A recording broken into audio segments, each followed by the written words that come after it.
As a fan of visual effects and great storytelling, I always love when people come in and combine aliens and storytelling, because then you got the good visual effects, you got the good storytelling. Example, District 9, and I guess that's really it. Okay, there's more movies than that. There is. You know, like this new movie that just came out this past weekend called Captive State, a movie that probably none of you went to go see, but because nobody knew about it. It was in wide release though. A new alien takeover movie in wide release, and none of you saw it? What do you mean? Well, we did.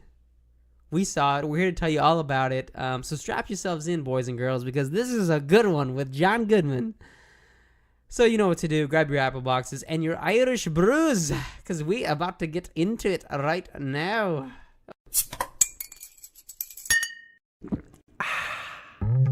Can someone bring me an apple box?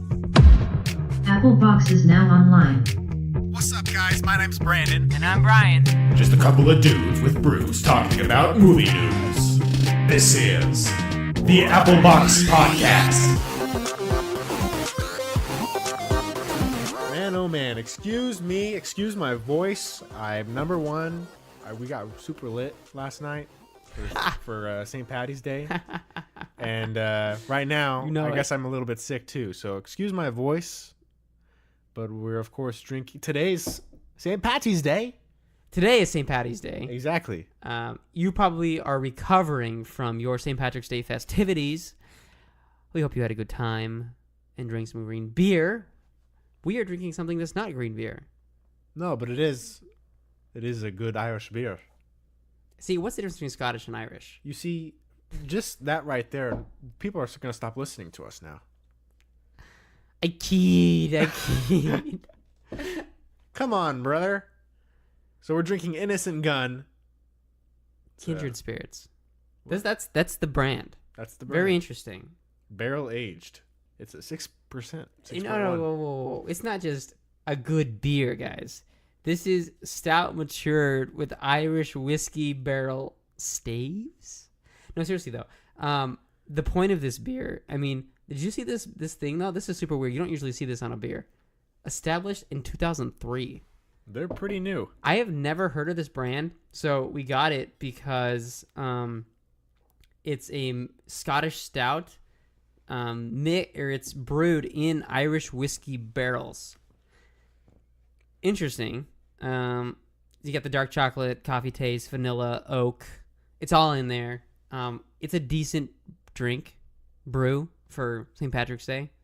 I guess I recommend, although I feel I've had better when it comes to the Scottish Irish brews. Well, it's kind of crazy. How did St. Patrick even become a saint? By eradicating the snakes, of course, from Ireland. Exactly. And he was a saint. Everyone's like, you're such a saint. He's like, hey, church, make me a saint. And they're like, what the hell did you do? And he's like, I removed all the snakes. And they're like, Ireland doesn't have any snakes. And he's like, exactly. Boom! Mic drop. But seriously, where did they go? But hey. Where did they all go? They went onto the plane with Samuel L. Jackson. That's right. where he put them all. Right. Anyways, we're drinking this beer. It's delicious. Hopefully you guys had a great St. Patty's Day. Clink it for the St. Patty for eradicating the snakes. Because we're Settle in. Drink it up, and we're about to talk about this state of the captiveness. And if you are currently not subscribed to us, what the hell is wrong with you? Yeah, we have like so many people listening to us. Are you like still drunk from last night? Apparently, we have so many. I'm sick too. Okay, I am too. We have so many people that are listening to us on Apple Podcasts. Shout out to you guys. Thank you. But you're not subscribing. If you're going to come back every week and listen to us, freaking subscribe. Yeah, it makes a big difference. It does. It ranks us higher so we can get more people. And then with more people becomes a greater community. You know, as a guy who also listens to other podcasters, I've realized that, like, I became one of those people. I was like, yeah, I'll go in every day and I'll listen to the podcast, but I wasn't subscribed. And then it hit me. I'm like, guys, you have to be subscribed. If you like the content, subscribe to those people. Exactly. So that you can see their content when it's released every time. Subscribe and give us a review, and we'll love you forever. Yes. we'll make it worth. Okay, we got big plans. If we got a big audience, we get a big community going. We're gonna do live events, just like tours around the nation, watch films with you guys. What do you mean, Jesus? That'd be amazing. No, that is amazing. You go a road trip around the fucking world or around the nation, not the world. Drinking beers. I mean, the only other country that listens to us is Canada. So maybe United States and Canada. We'll do a road trip and we'll go to the movies. We're coming for you, Sydney. We'll go to the movies. We'll drink a beer. We'll talk with our fans. Eventually. I'm just thinking into the future. Okay? It's good. No, it's great. Your guys. subscribal and your review do not go far, or do not go unnoticed, is what I'm trying to say. Plan for the future and dream big. Think seriously. Otherwise, aliens will come and take over your world if you do not plan for your future. With that segue, I suppose we should get into the film of the week. Captive State. We went into this movie not knowing what the hell it was. I never saw a trailer to this movie in my life. This movie was horribly advertised. If you don't know what it is, we're going to tell you what it is right now with the official plot description, and it reads... Just kidding. The official plot description is actually... the film takes place in a Chicago neighborhood nearly a decade after an occupation by an extraterrestrial force. The movie explores the lives on both sides of the conflict, the collaborators and dissidents. So what does that all mean? Well, the film is kind of a ensemble cast. John Goodman, Vera Farmiga, what's his name? Ashton Sanders, I believe. Yes, Ashton Sanders from Moonlight. He's such a good actor. In this, and I'll get back to him in a sec. Who else is in this film? Machine Gun Kelly. Yes. Man, that dude is stepping up. Ever since Eminem blasted him into the corner of hell, he has like 10 lines. He's not even in it. I did like his performance, but I mean, he was in Bird Box too. He's stepping up.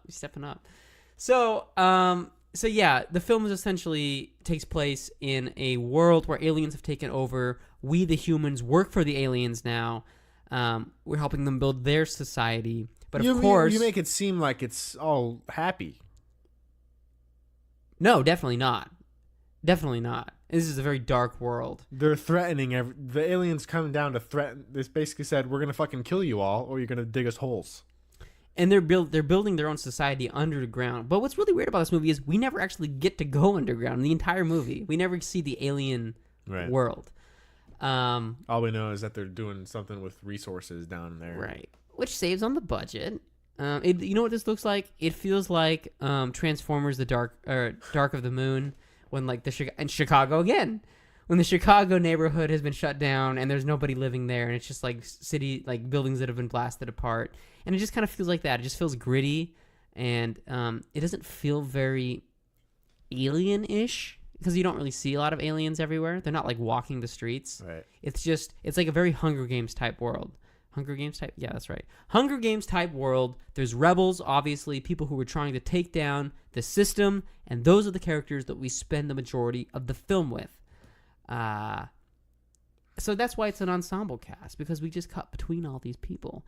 And I'll tell you what, like Brandon said, didn't know much about this movie, didn't know whether it was going to be good or bad. It definitely did not do well. $3 million for a big budget. That's how much it made over the weekend. Not good. They forgot to include marketing in the budget. They did not market you know what? I'll be honest. I saw on my newsfeed this week, I was scrolling, I'd see occasional 30-second ads for it. I did. But nobody was liking it. Nobody was commenting. It was too late. Too little too late. And it's so sad because I actually think this movie is actually pretty good. Go ahead. Yeah. What did you think before I kind of just divulge? It's kind of crazy that they got the same guy in Cloverfield Lane to come and do this one. What? John Goodman. He's the same character. Oh, right. Just kidding. Right. Yeah. Or maybe this is before. I don't know. That is funny. But anyway, it is a good watch. It's captive. I mean, what is that thing that you said to me when we walked out? It was a phrase that you said. It wasn't entertaining, or I said it was not very entertaining, but it was very clever. There you go. It's a clever movie. This whole time I was like, what the fuck is happening? Like, I'm trying to figure out who all these, because the movie is very bouncy. It doesn't really focus on one character. It bounces on a group of characters. So this whole time I'm trying to think, well, not even just the rebels, even just like bad guys too, or people you like think are bad guys. Yeah, we discover that the American politicians are working with the aliens because they're gonna like get on a ship at the end of it when the Rock dies, is what we soon discover. Spoiler. Spoilers. But I mean, yeah, this whole time I'm just trying to figure out what the hell's happening, and the twist is pretty good at the end. It's definitely a clever movie, and it's a good watch. It actually is. I'm very surprised by this movie. Like, honestly, I probably wouldn't see it again. I would, on like Redbox. Yeah, if somebody said, "Hey, you want to watch Captive State?" I'd be like, "Okay," because it is worth a second watch. It's so hard to explain. It is entertaining, but not in the sense of like when you think of aliens, you think like, oh, action and explosions, and there's none of that. This is a very like. Well, that's how District 9 was too. That's true, but there was more focus on aliens than there was in this movie. This was more about the humans interacting with each other. Right. It was more about the cause of the A rebels. to B, taking this to C. This movie is very smart, and it's smarter than its audience thinks it's going to be. And it just leads in. There's plants and there's payoffs, and there's twists and reveals, and for all of these reasons, it is definitely a very clever film. In fact, one of the more clever films I've seen in a very long time. And it's a shame that I don't know what they could have done to make it better. It's just so unique in its storytelling. Maybe if there had been more action sequences and more focus on some alien integration with, I just think what was missing from this movie is, like I said, it doesn't really show the alien side of the world. There are occasional aliens, which are quite interesting alien designs. They look like giant porcupine, like Wookiee monsters. That's their armor, though. Yeah. Super weird. Very super weird. So I respect the uniqueness of it, but I stayed awake, but it's like, I don't know what was missing. Maybe if we had gone into the alien world. I mean, maybe. I think it was still pretty entertaining. No, it is. I'm giving this film good. Like, I recommend people to see it because, like I said, it is so interesting to watch. Fascinating. So, let's just kind of get into the plot here, and then how we thought, or what we thought about all the moving cogs. So this movie starts off with a family racing in a car, leaving. There's like people like on the street. It's all close-ups. You never really see any Leaving wide shots. Chicago. Yeah, all we know is it's Chicago. They're driving through the streets. It's chaos. Running. Everybody's. Well, you know how it would be if aliens came. Right, and I think that's kind of like maybe the day of the invasion in Chicago, and people are like, it's a chaos. It's like the beginning of Bird Box. I don't know why I compared that. I was just thinking Bird Box, Machine Gun Kelly. The connection is there. Any of those movies, really. This film is directed, by the way, by Rupert Wyatt, and I saw too that it's written by his wife. Him and his wife co-wrote it, and Rupert Wyatt directed the first new Planet of the Apes movies. So he's kind of in that world. But anyway, so this family's trying to get away, and these aliens kill the driver in the passenger seat, which I guess is the mom and dad, because we discover there's kids in the back. And I guess these kids in the back, are they the main characters? I'm pretty sure they are. We're not 100% sure. We don't get. I should have paid attention more to the who. It's a quick shot of these kids in the back. In fact, the really weird part, like you said, all close-up shots of this family trying to escape the town before the aliens attack, and they end up facing. They're very like insect-type alien creatures too. And it does kill the parents, the aliens. They're not able to escape. But this entire time that they're trying to escape, you don't even know there's kids in the back seat. I feel like they didn't even really show them. I think they are. You knew it? Because it's like, pew, pew, parents die, and then these kids come up, and it's like, yeah, that's the only what do time you they're mean? revealed. There's kids back there. We didn't even know they were back there. They were down underneath some blankets. So I'm pretty sure, in my opinion, and it just makes sense for the course of the story, that the two leads, the brothers, Rafe and Gabriel.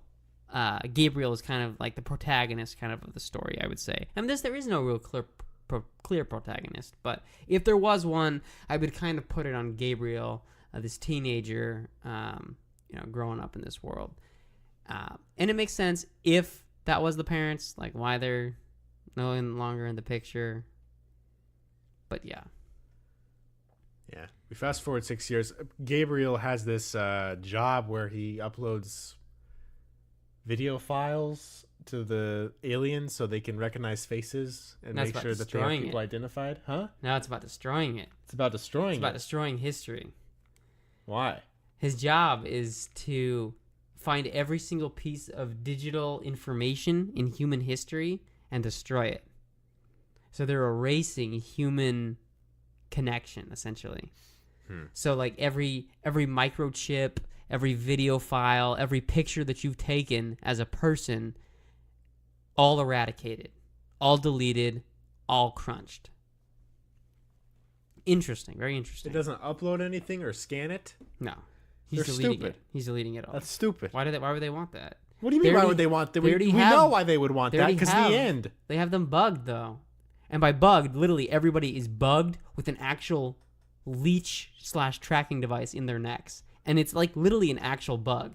It doesn't make sense. But, okay. I know.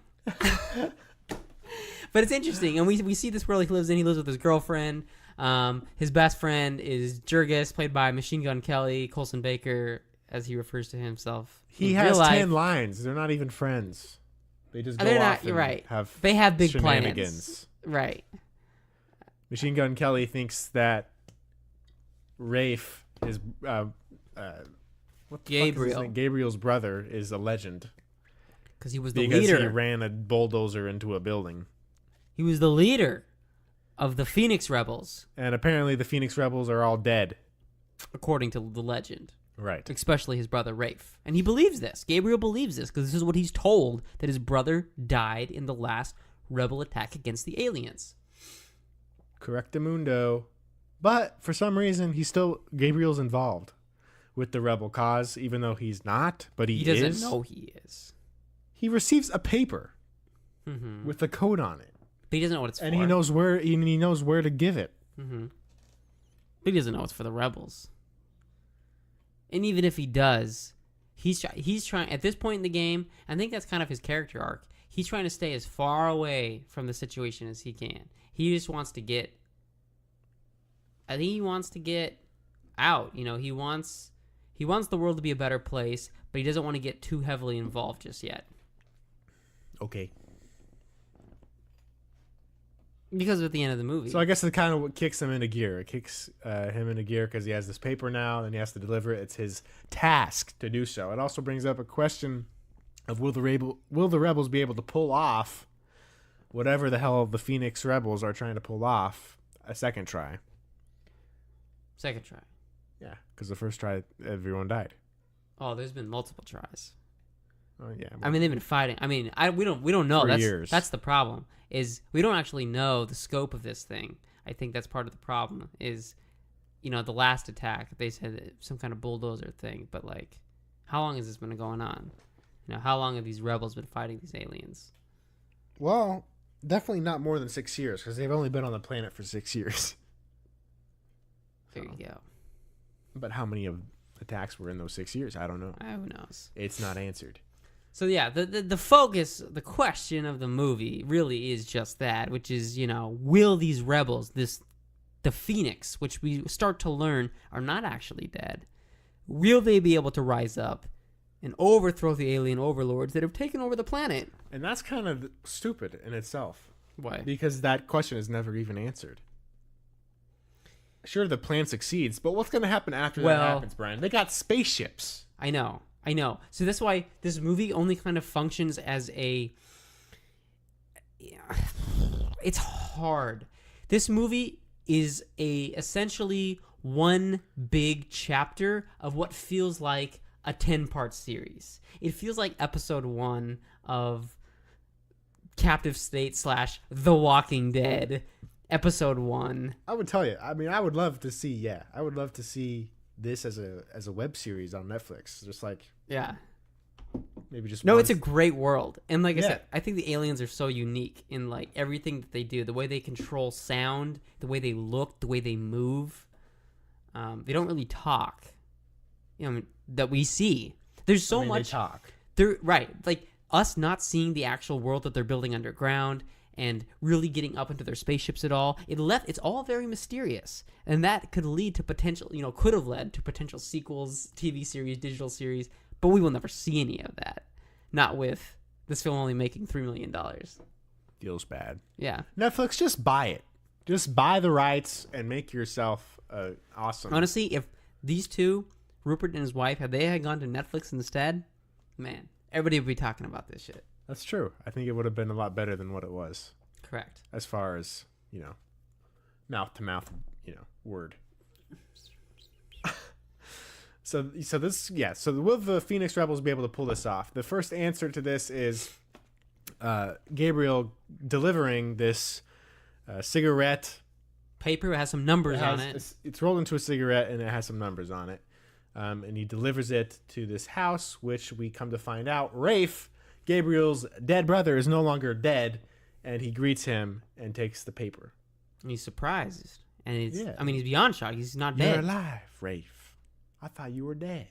Well, come to find out, Psych, motherfucker. he reveals his scar on his neck. He's decoded or debugged. They took the bug out of his neck. He's like, me and a few others, man, we got debugged. You know what? Okay, so this is a good time to bring up Ashton Sanders.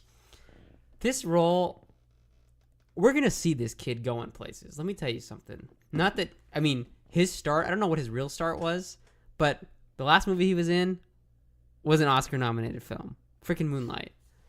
He was great in that. And in this movie, I feel like he's like almost trying too hard. He's giving an Oscar-type performance in a movie that doesn't qualify. I kept feeling that vibe. Like he was like really getting into it. And I believed it, but I couldn't believe it because the movie wasn't as serious as he was trying to make it be. Like, but in saying that, I can see that he's a very serious actor and a very good actor. And I think we'll be seeing a lot more of Ashton Sanders here soon. A big problem that I have is I never really thought John Goodman's character was bad. Because he's doing good, like, he's almost like, he's a mentor to Gabriel. He's like, So he just calls Gabriel over. He knows Gabriel because of his father, because his father apparently worked with John Goodman's character. But he goes out, he gives Gabriel some food, and they talk a little bit like, don't get into the same shit that your brother did because you'll end up dead. He's like a mentorish. The problem is that he's never put in a bad light, so I never thought of him as a bad guy. And I think this movie would have been a lot better, a bigger twist, if he did something, if he was a villain, essentially. Well, because, yeah, sure, the aliens are the villain, but they're not, because they're not shown. The plot of the movie makes you think that John Goodman is the bad guy. It should. Well, it does for the average moviegoer. For the average moviegoer. Until correct. you're like, wait, he's not doing anything bad. He has to be good. Because his job is essentially head of the task force to keep order for the aliens. Right. So the whole time, I agree. I was kind of straddling the line here. Is he good? Is he bad? It's so funny because we were talking, and the moment where, he pulls it's a huge character moment for him at the end of the film when, he allows the love of his life to be shot and killed. I immediately switched over and I said, okay, confirmed, he's a bad guy. And Brandon had the exact opposite, which was, I know he's good now. And Brandon, you were actually right. In that moment, what he did was for the sake of the overall plan. And, the big twist here is that he actually is kind of like spearheading this whole mission. Him and and his wife were kind of the leaders of this whole movie. You think, he's trying to capture these rebels, when in reality, he's actually kind of the leader of the rebels. Right. It's very interesting. And I also kind of got that vibe when he shot Rafe to prevent him from taking the pill. Because his reaction when he shot him, it didn't seem like we finally got him. It seemed like, thank God he didn't kill himself. What scene are you referring to here? Like Rafe in the bus scene later on, when they're all getting murdered. He's about to take the pill to kill himself, but Goodman's character shoots him. Or shoots his hand, or shoots something, and he drops the pill. Mm-hmm. And John Goodman's reaction was like, it was more like, thank God he didn't kill himself because I'm attached to him, instead of a reaction of like, thank God he didn't kill himself because now I can interrogate him. Mm. Interesting. That's the vibe that I got. But anyway, I mean, to the average moviegoer, it probably worked. But for me, I wasn't taking that shit. Make him more of a bad guy, so next time, I'll believe you. I bought into it, I think. I always questioned it the whole time, but I bought into it. So after this reaction, or after the answer to the central question, will they be able to, this code is so much, because apparently they also have somebody working off, they give him a bomb, or I don't know what happens. What does the code do? I don't know. I don't remember. The code, so this is very interesting. This is when I really kicked myself into high gear. I thought this was such a fascinating sequence. Once this code is delivered to Rafe sends it off to Pigeon, and from Pigeon it goes per rebel to rebel to rebel to show you how interconnected this thing is. And I was sitting there watching this, and I was like, wow, the entire movie could have actually just been this, just to show you almost kind of like Contagion, how a virus is spread, right. Or how an idea or a rebel cause could, the entire movie could have, this is a movie idea. The entire movie is literally just a note to this person activates this person activates this, blah, blah, blah, blah, and then by the end of the movie, boom, whatever happens, end of the movie. And that's what this started to feel like. These people were just activating each other. All the rebels were communicating, and they were plotting, and they were developing and analyzing. And what it led to is them activating a bomb, an invisible bomb, and then uniting, kind of, as these people are prepping this bomb for detonation, which we don't know what they're going to do yet, but there are plants. This movie has so many good plants. There's posters hanging on stop signs and shit about a unity rally taking place at a stadium. We see this subconsciously or unconsciously, not aware that the whole movie has been preparing us for this thing in the background that we're not even aware of. It's smart. It's very clever. Like I said, it's clever. But this whole sequence is so good. They're just activating each other and getting ready for this bomb to go off. And in the middle of all this, we kind of get to our next big hurdle with Gabriel, because Rafe had told him, get out of this. This is going to go sour. So he tells him to go to the safe house in this log cabin. But when Gabriel gets there, it's destroyed. It's on fire. The bad rebels. They knew about it. Compromised. I don't know. It's compromised. The aliens probably knew it was a safe house, so they destroyed it. But, so yeah, that was a bust. Gabriel, comes home, and he's trying to talk to his comrade, Machine Gun Kelly. And Machine Gun's got a machine gun. No, I'm just kidding. He's just got a regular gun. He's got a gun. And that, that's cause for conflict. His own girlfriend, Gabriel's own girlfriend, doesn't want to leave with him. So it's a lot of struggle for Gabriel. But, I don't know where this guy, he runs off because Goodman. That's his problem. Is he's running away. Goodman. He's not a hero. Yeah.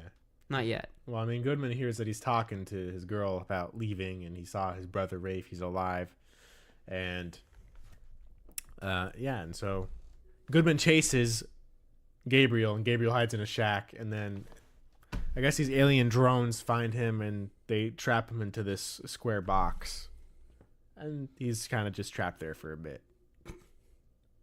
But the alien drones go away eventually, and they leave, and then he leaves out of there.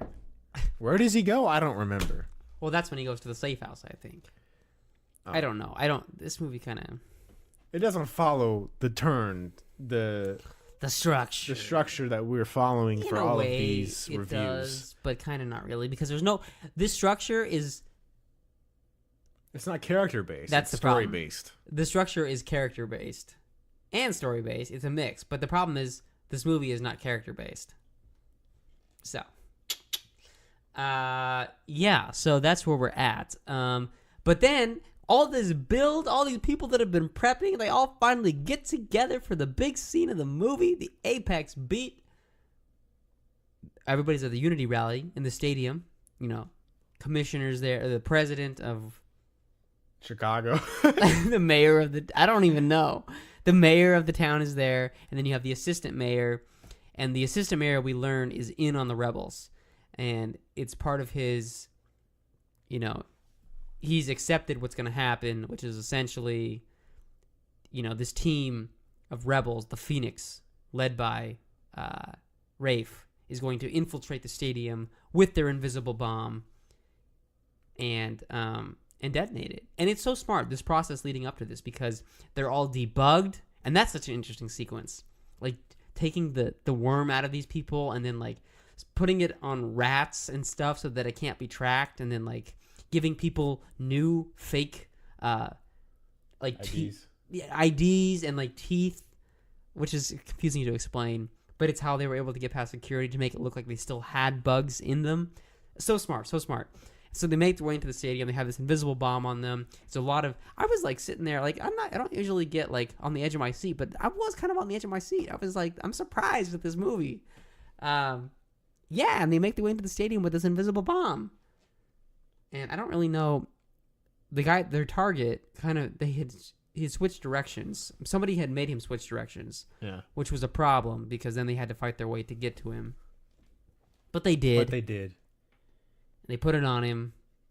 They ran away from the stadium, and as he's going to meet the aliens in this stadium, as they're, I mean, it's interesting. Like, they have interesting, every once in a while you'll see an alien ship flying, or like in this scene, one of the big motherships comes down to the stadium and the aliens come out. And, you know, as this assistant mayor is going to meet him, that's when the bomb on him goes off and boom, kills the aliens. So, an attack against the leaders. Exactly. And the whole stadium is fucking, of course, a bomb goes off. Everybody's evacuating. You got the aliens trying to figure out who detonated the bomb, if there's any unidentified people or any weird things going on. And this is kind of just this huge chase between FBI and aliens trying to find. A few of these rebels die. Rafe is getting chased by an alien. He's about to get like killed, but then a car comes in with lights, and they like attack it and take off its mask. And then they leave, and they're safe. Mm-hmm. And they smile in the car because they got away with it. They did. So that's a good moment for them. That kind of leads us into the false ending of the movie. They think, you know, everything is happy. They just, you know, they pulled off, essentially, it's essentially a terrorist attack against their leaders. I mean, in a way. What else would you call it? It's a terrorist attack, I suppose. Because their leaders are aliens. I don't know. But then, I mean, then it gets interesting from there, because then the police commissioner has to go up and explain to the aliens, or go down rather, and explain to the aliens, you know, what went wrong, why their own people were killed. And then the threat comes out, which is, you know, you guys have to find these rebels, and if you don't, we're going to destroy this Chicago area. So John Goodman, who's in charge of, you know, keeping the peace, kind of, he's like scrambling, you know, we got to find these rebels. And, you know, amongst all of this, the aliens decide to send out their hunters to help track down these rebels. And, like, I don't understand why they didn't do this before. This seemed like too easy for these hunters, and then John Goodman, like, they automatically, like, found all the rebels. Now it makes sense why, because John Goodman's in on the rebels, so it's easy to see why he was able to easily find them. But yeah, quite a sequence. hunters come down. They're pretty cool. They're more menacing than the other aliens. And they start to track these guys down. But these people will start killing themselves instead of having the hunters come to find them. These rebels actually just start like jumping out of buildings and shit, slitting their wrists, doing all kinds of shit. Jumping out of buildings? Yeah, that old man jumped out of his window. He did? Yeah. No. Some of them take pills. Shit happens. And then some tried to escape on a bus. Exactly. But that's an intense scene too. Yeah, they're smiling to get away, and then the freaking hunters come and stop everything. And people die except for Rafe. He gets put on the ground. John Goodman prevents him from killing himself. He gets captured. At this point, Gabriel also gets captured, and it's pretty much the low point. They make Gabriel basically be a narc. He's a two-sided person now. They follow him to what we believe is number one. But he has no choice. He doesn't. Because they're going to kill his brother. And now his brother's upset because he told him to leave and he didn't. He came back. And, here's the thing about Gabriel. This guy's still a naive kid. And he's doing this. He's going out. He's performing this mission for the human government, which is for the aliens, to find all the remaining rebels and reveal them, leading to the leader to take them out, right? But in the eyes of Gabriel as a character, what he's doing is bad. Because he doesn't know that what he's doing is right, but he's essentially taking out he does. The rebels. He doesn't, though. He doesn't, though. So as a character, I feel like that's not good. Because And it didn't show like any struggle of him like saying that he didn't want to. It was right. Just like, he was just forced. Well, he was doing it because they said, if you do this, your brother's life will be saved. And I get that. But by him doing it, it doesn't make him a hero. It's so confusing because him doing it actually does make him a hero. But because he doesn't know it, right, it doesn't make him a hero. Right. Because because what he thinks he's doing is wrong. To me, that doesn't make him a hero. That doesn't complete his arc. So I'm very conflicted on that. But, it's all a process. He goes through, they take out the rebels, it leads them all the way to number one. And come to find out, which we have not mentioned yet, Vera Farmiga's character, Jane, who is a prostitute, which is it's so interesting. They have this area of the city just with prostitution that politicians visit and shit. And John Goodman's character, Mulligan, frequently visits her specifically. But it's always weird. Like, they always put the CD, like the Well, record the reason player why on. they do that is so the mic doesn't get it. Well, yes. We don't know what it is at first. I mean, we don't know what it is at first. Right. But we come to find out that these two have this connection. And there's this box in the first scene of them together that she gives John Goodman with a phone in it. And that's another plant that we get a little payoff at the end of the movie. But yeah, that's not important. But this was the scene that I mentioned where I got confused because as they head to the number one house, we see that it's her. We don't know the entire movie that she's number one. She's the leader of the rebels. And John Goodman's watching all this footage. Like, his guys are coming to, like, take him out. And he's like, fire. And boom, she gets shot. So the entire movie, I'm following and I'm thinking, I mean, we've been led to believe that he loves this woman. And then he's just like, without hesitation, dead. And I'm like, well, shit. Of course he's a bad guy. There's no reaction from him. So that made you think he's actually good. Yes. That's so crazy. It was the plan. And also, when they were together, they talked about a plan. What other plan would it be? And it was the plan. It was the plan. It was the plan for her. Because she was recording all these conversations that we was having with all these politicians. And turns out The police commissioner, the number one, who's talking to all the aliens, he was talking bad about the aliens. So they got that on tape. I guess they killed him or something. And then John Goodman rises to power. He becomes a police commissioner, and now he's the first to contact the aliens.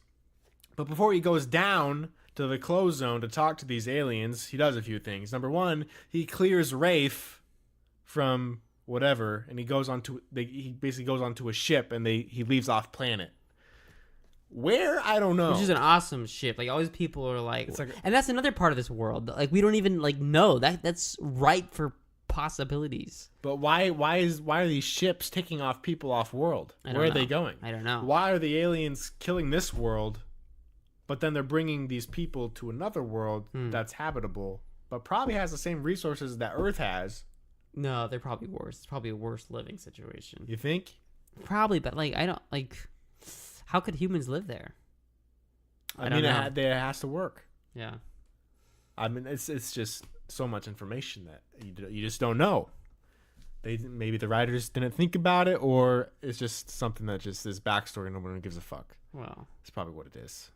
Well, right. But that ending though, is smart. I didn't realize that John Goodman's character was actually good almost until this end, and the mission all along is that he actually is one of the rebel leaders, and he just needed all this whole plan to fall the way it did. And there's this thing throughout the movie about beware Greeks with gifts and stuff like that, and the Trojan horse, and I love that because he essentially is, you know, you have this Trojan horse, the facility, and he is the Greeks or whatever, I forget the story, inside the Trojan horse, operating from within. You know, he's supposed to be playing this part for the aliens, and it turns out he's actually the leader of the rebels. So when he finally gets into this position of power that allows him to go visit the aliens, he uses it to, like you said, be a weapon. He's weaponized his body. And most people... those invisible bombs. Most people probably... I mean, a lot of people probably didn't catch it. Like, it's quick. It is pretty quick. While this is happening, it's also integrating with some footage that Gabriel found, you know, at that previous job that he was working at, that he works at. He destroys video files to remove all memorabilia. But he receives this phone, the same phone that John Goodman had. He receives it from him, doesn't he? Yeah. He does? Yeah. Oh. As a gift. That's where the line came in. Beware Greeks with gifts. Right. And he takes the SD card out of his BlackBerry phone, and turns out it's like old footage. You got John Goodman's character there. You got the prostitute. I guess they're in a relationship. You also got Miles, or what? I'm racist. My God. Fuck! It's this beer. You got Gabriel. You got Gabriel's. Yeah. You got Gabriel's. Similar character arcs, we'll call it. Yeah, you got Gabriel's. God damn it. You got Gabriel's parents there as well. They're the ones, his dad is the one recording the footage. Yeah, they're all having a barbecue, essentially. You find out that all these people are intertwined. The rebels were all friends. Their they're all... were in on, or his parents were in on. There's a lot of people. There's like 20, 30 people there. The point of it, the reveal, was to be a reveal to show that John Goodman is actually good. And all of this is for Gabriel. So now all this is going to go down. John Goodman's going to go blow up the alien base down there. And what's left for Gabriel? He has now the whole rebel cause at his fingertips. Too bad the alien race has a lot of spaceships and also light travel, I would assume, technology to go to other planets. They're fucked. Sorry, all this was for nothing. Well, it wasn't. There's this line. It's like a Hunger Games type thing where it's something about a line where you light a match and starts a war, something like that. And Gabriel stupidly, I mean, it's not stupid. It hones the point, but it's like not something a normal person would do. He says this out loud after seeing this footage. But if he didn't say it, it would not help his character arc. Him saying that out loud lets us know that he's going to take up the mantle to become the hero. Like, this movie literally, like, it functions by itself. But it feels like the first part of a long part of series of movies and stories. Yeah. It's sad because I really want to see more of this world. I want to see what happens after, but it's unfortunate that we're probably never going to see it because it did so poorly. Mm-hmm. And it's some of the marketing. Yeah. It all came down to marketing, folks, and also maybe it shouldn't have been a movie, but instead an awesome Netflix series. Mm-hmm. I don't know. Did you guys see it? Did anybody see it? I mean, hopefully, if you didn't, you just listened to our great review of it. Do you want to see So it? you pretty much just saw it, just listening to it. If you do want, yeah. But if you do want to see it, I would go sooner than later because it probably won't be in theaters much longer. Yeah. And also, there's a lot of great movies coming out Oh, that'll kick it shit. out of the theater. So Let's go just- see it. Let's just talk about. Oh yeah, go ahead. Finish your. That was my point. Go see it. It is worth it. It's very clever, as we've said. It makes you think. It's not a movie where you're just gonna sit back. It's not Fast and Furious. You got to think about it, okay? It makes you think. It makes you think, and those are the Which is movies great. you got to look for. Yeah, nobody. You need to think every once in a while. You can't just have constant shit blown in your face all the time. Exactly. I respect movies like this. Exactly. God bless You America. just can't watch movies like Captain Marvel all the time. Okay, Just kidding. it's sophisticated in its own way. I know.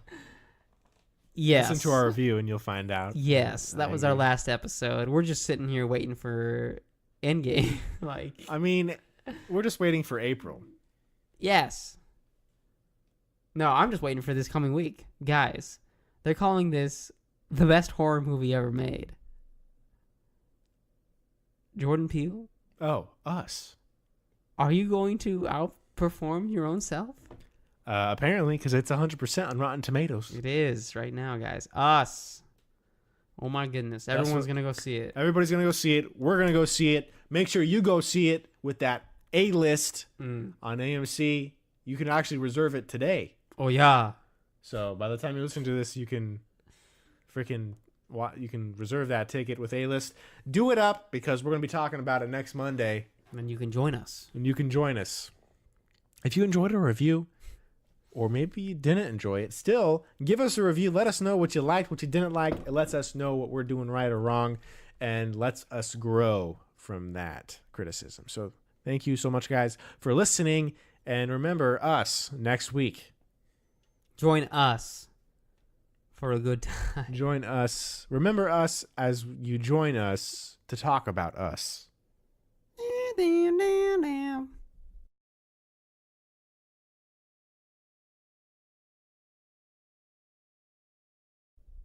Bye. What the fuck was that? That was the theme song.